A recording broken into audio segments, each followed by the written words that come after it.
Good afternoon, everyone. My name is Natalie Shoup. I am the Director of Programs at Nest Foundation. I wanted to welcome all of you to today's online workshop. We will be focusing on protecting students and the challenges during COVID-19, and hopefully giving you some tools in supporting young people right now, and also learning from you what has been working as you navigate this pandemic. I just wanted to start with letting you all know who we are at Nest and a little about the work we do. Nest is a nonprofit.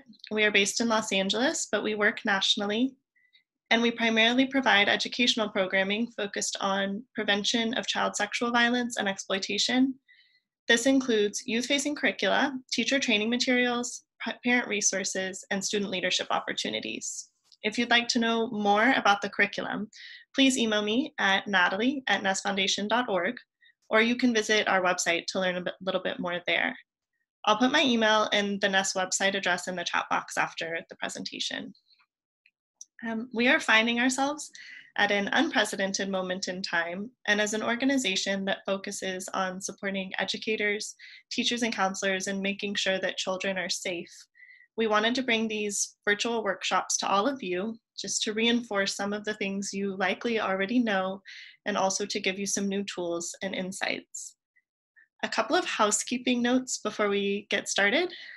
We will be recording today's webinar, and that will be available as well as the PowerPoint presentation, which we will send to you in a few days. Also, please use the chat function at the bottom of your screens to ask any questions throughout the webinar, and we'll discuss your questions at the end of the presentation. There will be some resources shared during the presentation, but we also know there's tremendous knowledge and expertise in this group from all of you. So if there's something you would like to share with your colleagues, please feel free to do that in the chat. I will now welcome Corianna Sichel, who will be leading the presentation and has been supporting Nest's work for a number of years. I'll let her introduce herself, and I'll speak with you all again at the end of the presentation. Thank you, and thank you, Corianna. Thanks, Natalie. All right. So my name is Corianna Sichel, and I'm currently a psychology fellow in the Yale School of Medicine, Department of Psychiatry. And I just received my PhD from NYU Steinhardt School of Culture, Education, and Human Development in Counseling Psychology.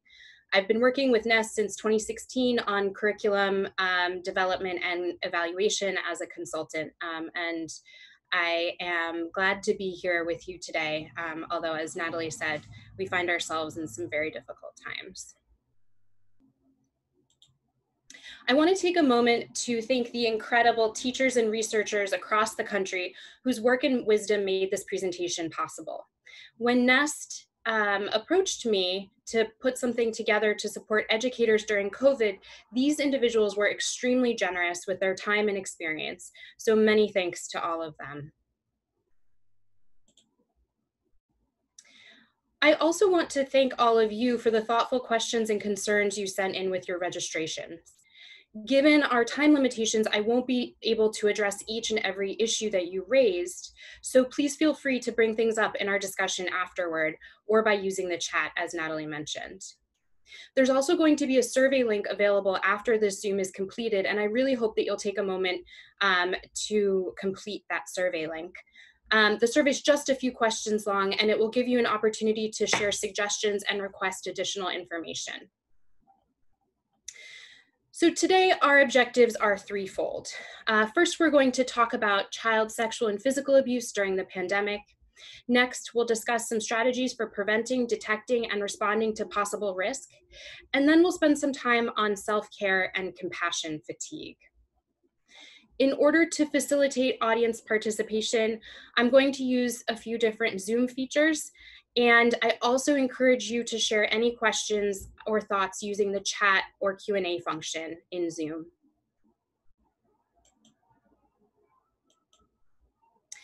The signs of child abuse and neglect during a pandemic are the same as they were before the pandemic. The problem is that we aren't there physically with kids to see them. These signs can include everything listed on this slide and more. And during the pandemic, signs of abuse can be misunderstood as signs of COVID-related stress, which adds an additional layer of complexity to keeping kids safe. And we know that teachers and schools are adapting and innovating in really incredible ways. In addition to the tips I'm sharing during today's presentation, in the future, NEST is going to be facilitating opportunities for knowledge sharing through smaller forums and workshops. And if you or someone you know is doing something novel that's working, please share, either during our webinar or over chat or by reaching out to us directly.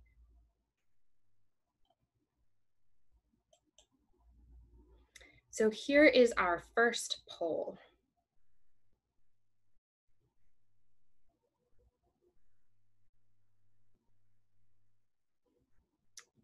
I'm having some technical difficulties.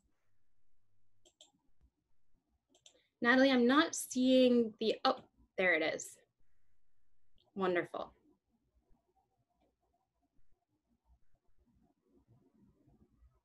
So since 2015, rates of child abuse and neglect have decreased, increased, decreased, then increased, or increased and then decreased.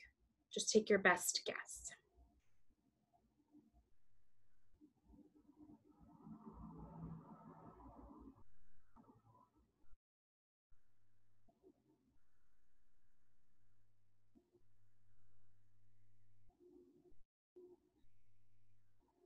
All right, results are in. And the majority of us are correct.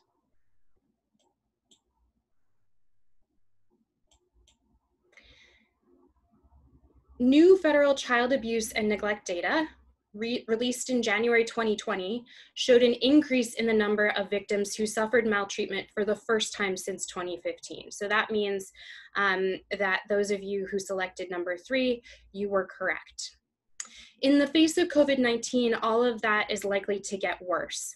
During the pandemic, rates of reporting are extremely low. This is a huge problem because we know that abuse in general and sexual abuse in particular is underreported during normal times. And we have reason to believe that the rates of abuse may be increasing during the pandemic. For example, parents might be more stressed and quicker to turn to corporal punishment. And most cases of child abuse, sexual abuse, are perpetrated by family members or caregivers, which means that children may be stuck at home with their abusers. In this time of heightened risk, there are many fewer calls being made. So in addition to a likely increase in the amount of abuse that's going on, we have a decrease in reporting. We're all dealing with stress, but some of us are experiencing disproportionate hardship. The statistics that are coming out every day illustrate how COVID is exacerbating inequalities along racial, ethnic, socioeconomic, and other lines. Our most vulnerable members of society are now even more so. Social distancing means that students and families no longer get the social and material support that schools provide, including access to resources and interactions with teachers and peers. For students and families, this can mean that situations that were tenuous before become worse. It also means that families that were previously doing all right are now at greater risk. And this increased reliance on online communication modalities can mean increased unsupervised screen time. This in turn means that kids are more likely to be exposed to phishing, exploitation, misinformation, and explicit and violent content online. Overall, the pandemic means a lot of risk for students and their families. So now we're going to talk about strategies for preventing, detecting, and responding to possible risk. But first, we have another poll.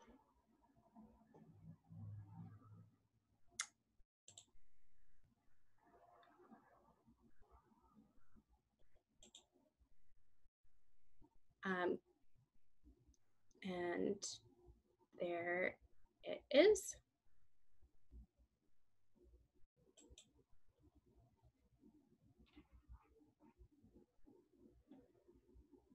So how confident are you in your ability to detect and effectively respond to student risk?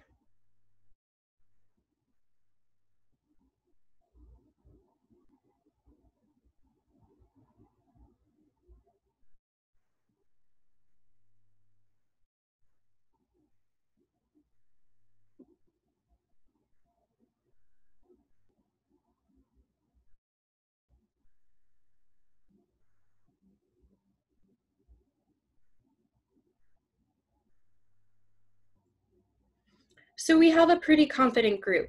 A fair number of people somewhat agree with the statement that they are confident in their ability to detect and effectively respond to student risk, which means that some of the things that I'm going to be talking about might be a refresher or review. And as always, we really invite those of you on the call who have some experience and expertise to please feel free to share any strategies or tips that you might have with your colleagues and with us. In general, and especially during a pandemic, we want to approach this work from a place of advocacy. The dictionary defines advocacy as the act or process of supporting a cause. And in this case, we're supporting students and their families. The fact that you signed up for this workshop suggests to me that you're already working as an advocate for your students and their families. So what does being an advocate mean? Being an advocate is about being authentic. And it's particularly important to be authentic and to be advocates right now, because given the limitations of e-learning and social distancing during the pandemic, most of the abuse that's detected will be via student report. So students need to know that they can trust teachers and counselors and other school personnel to help. And the first thing is really just being ourselves. Know that you are enough as you are, and kids can smell fakeness. So we just want to be authentic as we are normally. Validating challenges is also a really important part of advocacy. From the psychotherapy literature, we know how important validation is. It lets people know that they've been heard. We want to validate challenges, and just telling someone, you know, gosh, that thing that you're going through right now, that's really hard. That promotes connection by letting other people know that that what they're going through is indeed hard. It's not just them. Other people might find it hard too. And it's understandable that they're having a difficult time. Being an advocate also means offering tools, resources, and information, not answers. One of the most important things that we can do for our students and families right now is to facilitate connections to resources and information. And that can be anything from local testing sites to material resources, access to food, or even connecting people to resources such as psychological support. Related to this, we want to help our children and families problem solve rather than solving their problems for them. And the reason for this is that we know from the research literature that problem solving actually promotes resilience. And it's okay, you know, to support someone or assist them in solving that problem. But we really want our kids and our families to have the experience of solving problems themselves and to get a sense of agency and ownership over that and see that they can indeed really face the challenges that life is bringing them.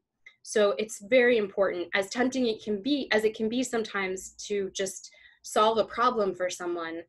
It's very important that we help problem solve during this time.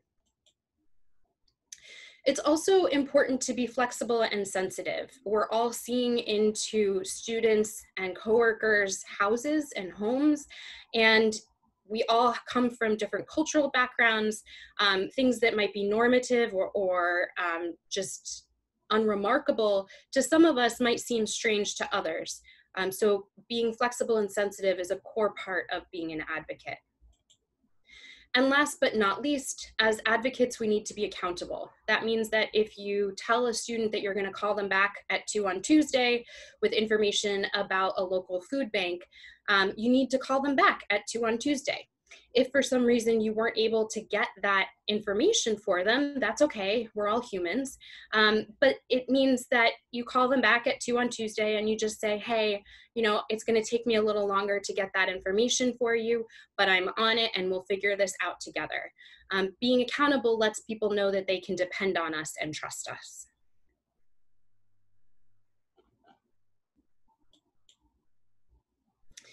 And advocacy starts from a place of empathy.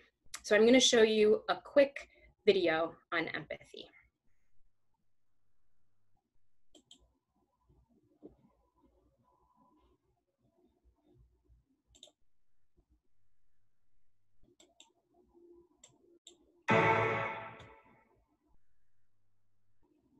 So what is empathy, and why is it very different than sympathy? Empathy fuels connection. Sympathy drives disconnection. Empathy, it's very interesting. Teresa Wiseman is a nursing scholar who studied professions, very diverse professions where empathy is relevant, and came up with 4 qualities of empathy.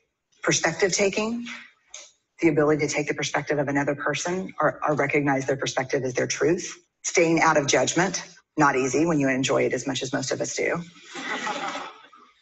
Recognizing emotion in other people and then communicating that. Empathy is feeling with people. And to me, I always think of empathy as this kind of sacred space when someone's kind of in a deep hole and they shout out from the bottom and they say, I'm stuck, it's dark, I'm overwhelmed. And then we look and we say, hey, you climb down. I know what it's like down here, and you're not alone. Sympathy is, ooh, it's bad, no, you want a sandwich? Empathy is a choice, and it's a vulnerable choice, because in order to connect with you, I have to connect with something in myself that knows that feeling. Rarely, if ever, does an empathic response begin with at least.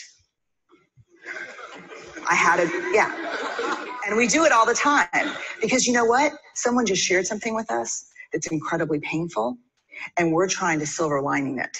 I don't think that's a verb, but I'm using it as one. We're trying to put the silver lining around it. So I had a miscarriage. Oh, at least you know you can get pregnant. I think my marriage is falling apart. At least you have a marriage. John's getting kicked out of school. At least Sarah is an A student. But one of the things we do sometimes in the face of very difficult conversations is we try to make things better. If I share something with you that's very difficult, I'd rather you say, I don't even know what to say right now. I'm just so glad you told me. Because the truth is, rarely can a response make something better. What makes something better is connection.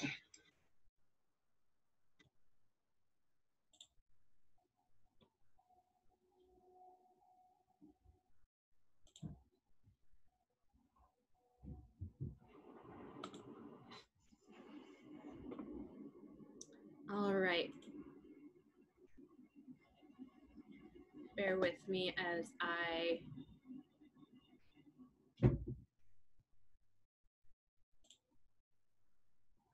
get Zoom back up.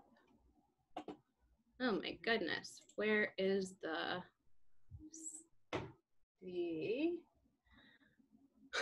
Hi, Natalie.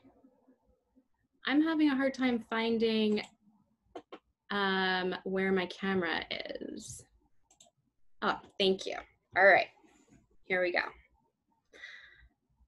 So, advocacy starts from a place of empathy.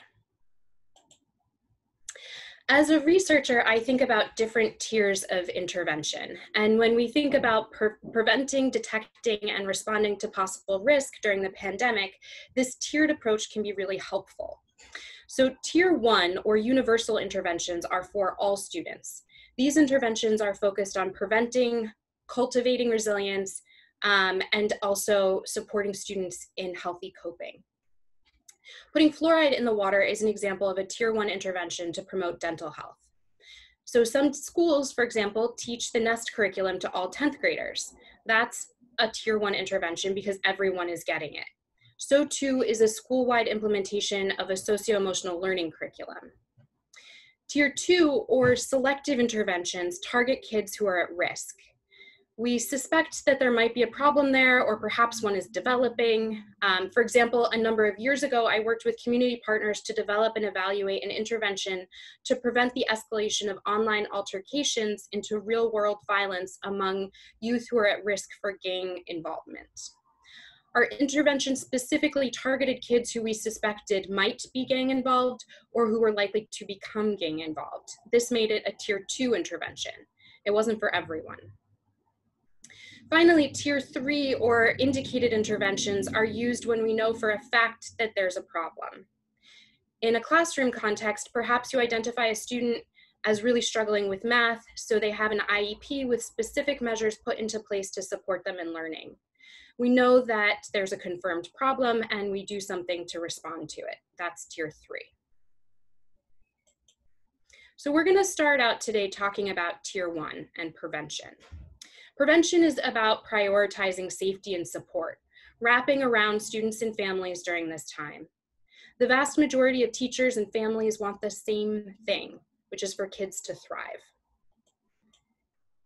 And so it's really important right now to teach kids about healthy coping, ways to manage stress, for example, exercising, self-awareness, communication, connecting. All of those are healthy ways to cope with stress. It's also really important to provide education about risk. Risk online, and of course, always also risk from potential in-person encounters. And the NEST curriculum deals with providing information about online risk and safety, for example, by helping kids understand what it means to be a good digital citizen, providing education about risks online, and engaging youth in critical analysis of media content. So that's an example of how we can potentially provide information about online risk and safety. Next, it's super important to support our students right now in supporting each other. Students may know more about what's going on with each other than we do. So those of you who are familiar with the NEST curriculum, this is where bystander interventions become really important. We want our students to know the risk signs and also the resources that are in place for them to get help for a peer if that peer needs their assistance. And last but not least, we want to create opportunities to cultivate resilience. The research literature on resilience is really interesting, and it shows us that we can all be resilient. Resilience isn't something like a gene that some people have and don't, and others don't have. It's just something that we all can develop. And ways to do this include social connection, creating experiences that give people a sense of agency and accomplishment, and also creative expression.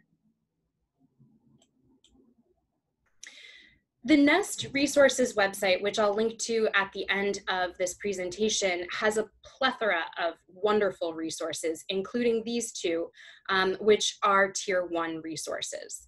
The first is from the National Child Traumatic Stress Network and describes different signs and symptoms of COVID-related stress by age group, with suggestions for how to help kids cope. And it's a really wonderful resource. The second resource I have on this slide is an app that was co-curated by the National Center for PTSD and the VA. And it has a wealth of information, including links to local and national resources, everything from mental health support for everyone, not just veterans, children and adults, to, places for people to get food. It has tools for self-assessment and stress management, and it even has educational content for various ages and some guidance around how to talk to people of different ages about the pandemic. Moving on to tier 2. This is about detection. And I want to remind you all right now that our situation, the situations that we find ourselves in and the circumstances of our lives are so different that it's very normal to feel like we are ill-equipped and that we don't know what to do. But it's also really important to remember that the content of the interactions that you're having with students relies on the same experience and expertise that you bring into the classroom every day or the counseling room. And it might feel like you need to do something very different because everything looks so very different, but that isn't necessarily true. So this means that right now, more than ever, it's really important to trust your intuition and your experience. Knowing the signs is the first thing you can do to be able to provide a tier 2 intervention. Know those signs of risk and what they might look like.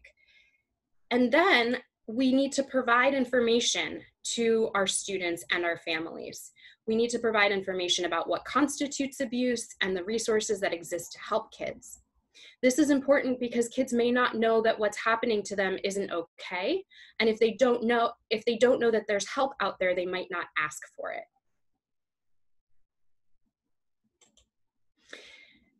Next, we want to check in on students. Let them know that you care and that you're there. It's particularly important to reach out to students you have a relationship with. If they know you already, they'll be more likely to respond and to trust you. And if you suspect that something might be going on with a kid but don't have a good rapport with them, enlist a colleague who does. We also want to be strategic. On a video call, observe how a child's house appears. Look for signs of increased frustration, maybe interpersonal interactions between the child and family members.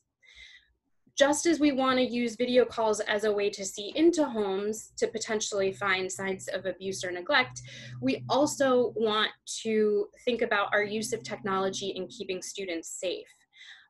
So for example, when we began adapting the NEST curriculum for educators to use during the pandemic, we made suggestions around encouraging students to use headphones and sit with their backs to a wall when we share sensitive content, like information about abuse, that could put them at additional risk if an abuser were to see it. We also encourage them to use the chat. Last but not least, please pay attention to student assignments. We're hearing from teachers and school districts that a lot of student distress right now is coming out in students' work. So it's really important to pay attention to student assignments because that's how they're talking to us in some cases right now. Since you aren't seeing kids in person, disclosures are a very important way of learning about potential child abuse and neglect. And a moment of disclosure might be when a situation transitions from a tier 2 intervention opportunity to a tier 3 intervention opportunity. No two disclosures are the same, but we have 4 different types here for you to think about as you potentially prepare to have students disclose to you. So the first one is a purposeful disclosure. The victim wants the abuse to stop and is ready to take control in order to change what's going on. They make a conscious decision, they seek out a person to disclose to, and they talk about what's going on. Next, we have a prompted disclosure, and this might be what happens when you call that student up and say, hey, I'm just checking in, how's it going? Kids might give us information only when we ask them. So that's why it's also really important to remember to ask kids, how's it going? With those kids who you're concerned about and who you sort of have in the back of your head as maybe not doing so well, or who suddenly aren't coming to class online, asking them, hey, I noticed that you seemed really upset, or your attendance was really good and then it was really bad. I'm wondering if something's going on. If you knew that they were having difficulties with a family member, saying to them, hey, I know that you were having some problems with your dad before. How's that going now? Being really specific and not being afraid to ask questions is super important right now. And that's what will get you to a prompted disclosure. Piecemeal disclosures are when kids give you fragments or bits of information. The timeline might not add up, and you're kind of piecing everything together. And then accidental disclosures happen when someone walks in on abuse, overhears a child talking about abuse, or some other way in which the kid isn't aware that the disclosure is happening.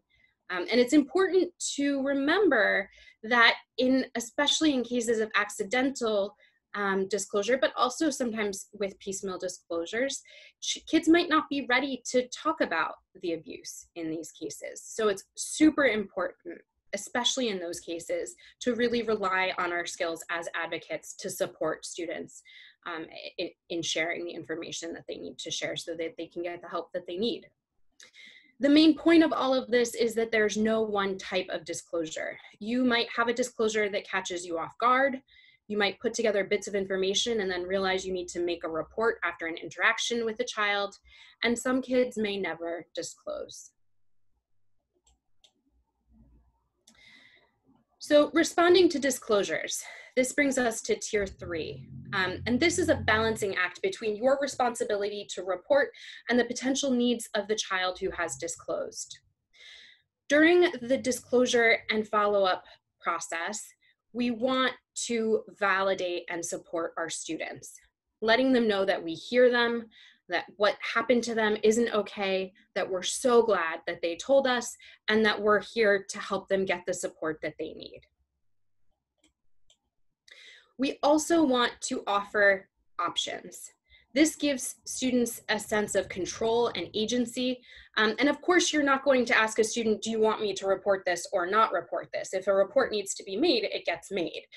But you can still find opportunities to give students options. For example, you might see a kid is really upset after a disclosure. So you say, hey, you seem pretty upset. Do you want to do some deep breathing exercises with me? Take 3 deep breaths, or do you want to go into the other room and get a drink of water? Even that little choice is enough to begin to give the kid back a sense of control. Another example, let's say you're going to follow up with a child after a disclosure is made. You could say, hey, I'm going to follow up with you later. Would you prefer phone or text message, right? Those little choices that we can give students to begin to give them back a sense of agency in the situation. And last but not least, transparency is critical for maintaining relationships. When kids or families make a report and a call is going to be made to DCF or ACS, they're feeling really vulnerable. So we need to tell them what we're going to do and what's going to happen next. Thank you so much for telling me. That was really brave of you. I'm so sorry that this happened to you. I'm going to call ACS and then I'm going to call you back to just check in. Then I think the next step will be that someone from their office might call your mom, right? And really letting families and kids know what to expect. It also increases trust. And that's really important because we need families and kids to trust us right now. When a report is being made, frequently a family might not be pleased about it, but if we're transparent, we can still preserve that relationship. If we're not transparent, I think that there's a much greater risk of that relationship dying. So as we've been doing these workshops, we've been hearing some what ifs, especially around tier 3 type interventions and reporting. Knowing that one of your students is in a vulnerable position can be really overwhelming. And then not being able to help them in the way that you might hope to can feel devastating and like you're failing. So I want to take a moment to acknowledge these what ifs and how hard all of this is right now.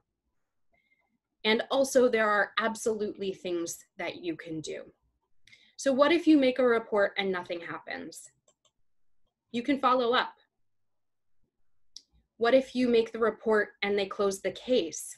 This can be really heartbreaking, but that doesn't mean that you shouldn't make a new report, get more information, and report again. What if you suspect abuse might be going on, but don't know if you have enough information to make a report? DCF or ACS can be really helpful in this situation. You can call them and tell them what you think is going on and what you know, and they can let you know if what you have is enough.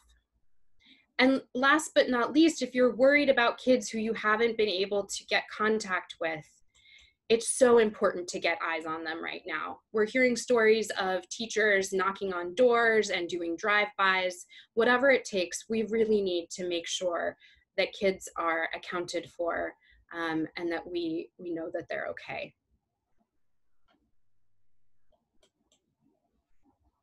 Now more than ever, it's critical that we work on teams. If a child needs either a tier 2 or a tier 3 intervention, don't do it alone. Please reach out to your supervisors or colleagues, find someone else in the school who also cares about that kid and enlist their support. The research literature on group decision-making and group dynamics is very clear. We tend to make better decisions when we consult with each other. So don't go it alone. Working together will be better for you, and it will also be better for the student in the long run. Being an advocate during this pandemic can mean that you are suddenly getting a lot more information about your students than you had before. You might be glimpsing into their homes, for example, and seeing things that can be really hard. That's a lot, and so self-care is extremely important. Being an advocate for others also means that you need to take care of yourself. So we're going to take a moment now to talk about self-care and compassion fatigue. I love this quote. Audre Lorde writes, "I have come to believe that caring for myself is not self-indulgent. Caring for myself is an act of survival." You aren't only people's teachers and counselors. Many of you are also caregivers yourselves, perhaps homeschooling your own little ones, caring for elderly relatives or pets. And in order to help others, we need to take care of ourselves. We need to put our own oxygen masks on before assisting others. So secondary traumatic stress is what happens when we hear about bad things happening to other people. These aren't things that are happening to us directly. They're things that are happening maybe to loved ones or to our students or even just out in our communities, but they're not happening directly to us. When we have secondary traumatic stress and we add primary trauma and stress, so bad things happening to us, challenges that we might be facing during the pandemic, challenges that we might be facing that have nothing to do with the pandemic, this in turn can lead to compassion fatigue.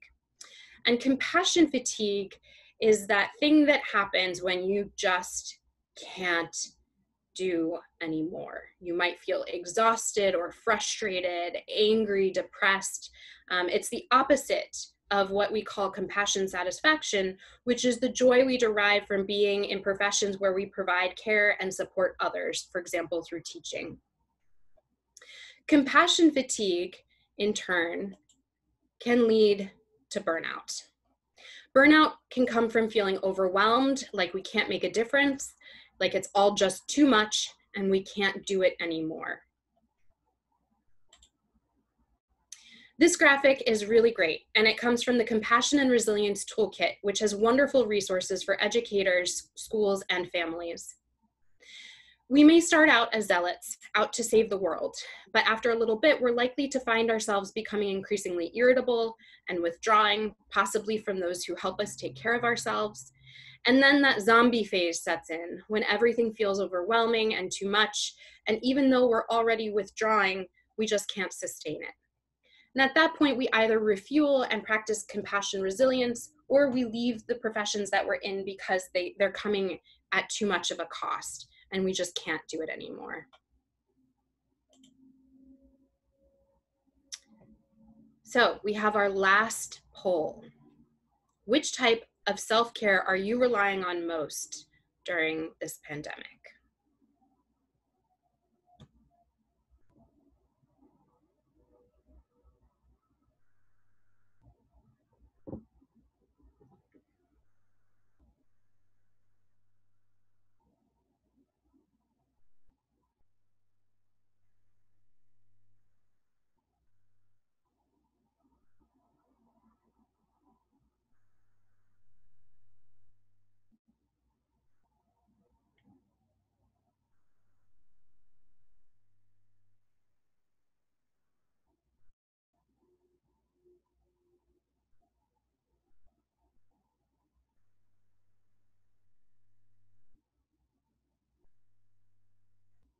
And our results are in.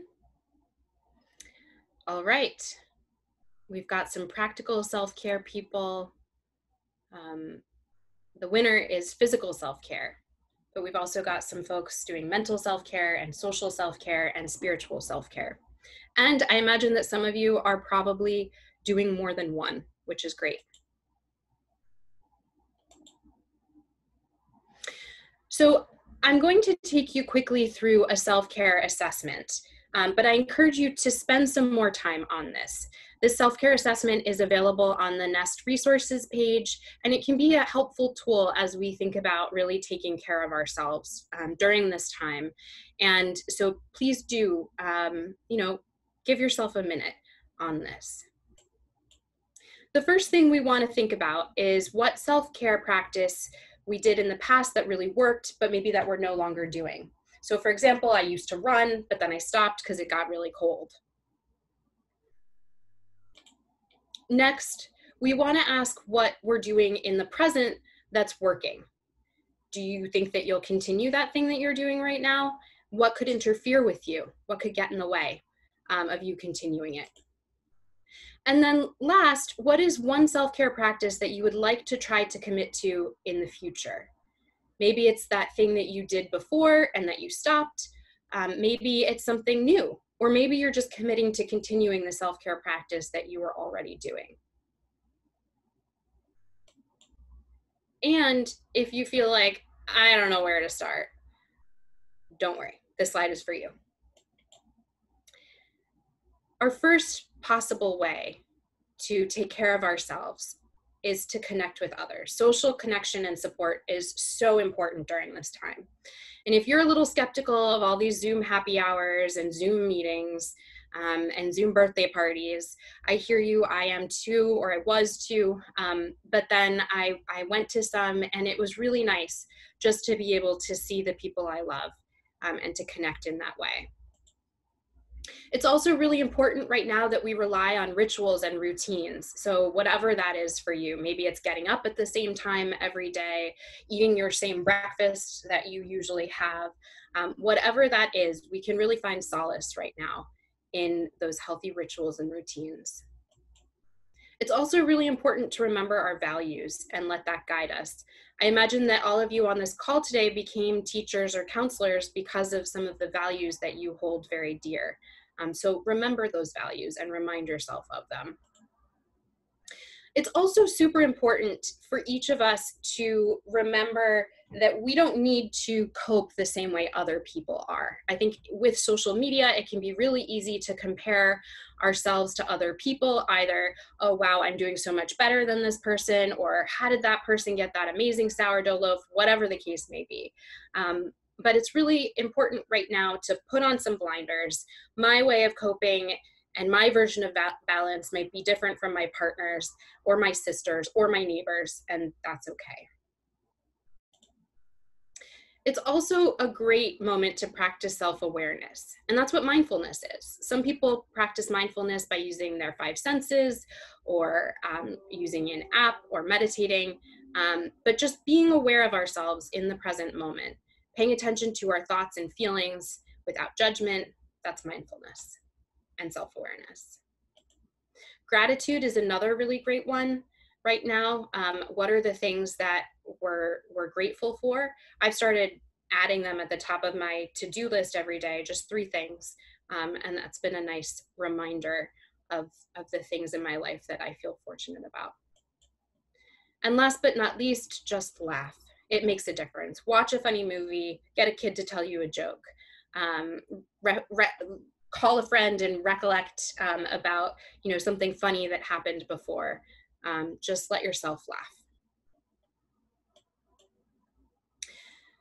So please do fill out the post-Zoom survey. And as I mentioned at the beginning of our time together, it's short. It'll take you less than 3 minutes. And it'll give you an opportunity to make suggestions and requests for future workshop topics and forums that NEST will be working on. Natalie and her team have put together a wonderful resources page. So all of this is here for you, and I encourage you to take advantage of that. And that's our presentation for today. Thank you, Corianna. Thank you all for joining and participating and listening. I always learn a lot from these, and I hope you all are taking something from this session. Just a quick note before we get into the Q&A, and we really appreciated all of your your feedback and comments that you gave during the registration. We're currently planning a few additional virtual sessions with different formats that will go a little bit deeper into certain topics than we were able to today. And I just want you all to keep that in mind, as we will be sending you emails about those as they are organized. Also, some folks on previous webinars had requested certificates. If that is something that you would like, please indicate that in the quick webinar feedback survey that Corianna just mentioned, and we will get that to you. We really do appreciate hearing your thoughts or any suggestions or further needs. And as I mentioned earlier, we will have the PowerPoint as well as the recording of the webinar available for you online in a few days. We also do have some time for questions or sharing experiences if any of you want to use the chat function, or we'd also love to hear you share your questions aloud. So if you click on the participants button at the bottom of your screens, you should see a hand raise button in that window. If you click on that, I'll be able to unmute you so that you can share any questions, comments, or experiences. But again, if you'd like to just use the chat box as well, feel free and I will share out your question.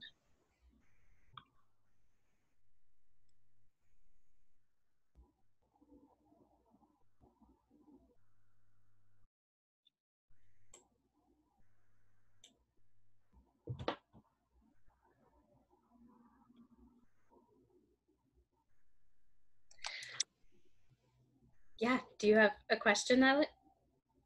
We don't, if anyone wants to share any experiences or try to raise your hand, I think, yes, I have to allow the unmute to be able to share back, but we would love to hear any experiences or if you have any particular insights. Yeah. If there are no questions for us, I'd love to hear from all of you about how you're doing and what you're finding that's working right now in terms of self-care, in terms of reaching your students and supporting their families. What are you doing right now?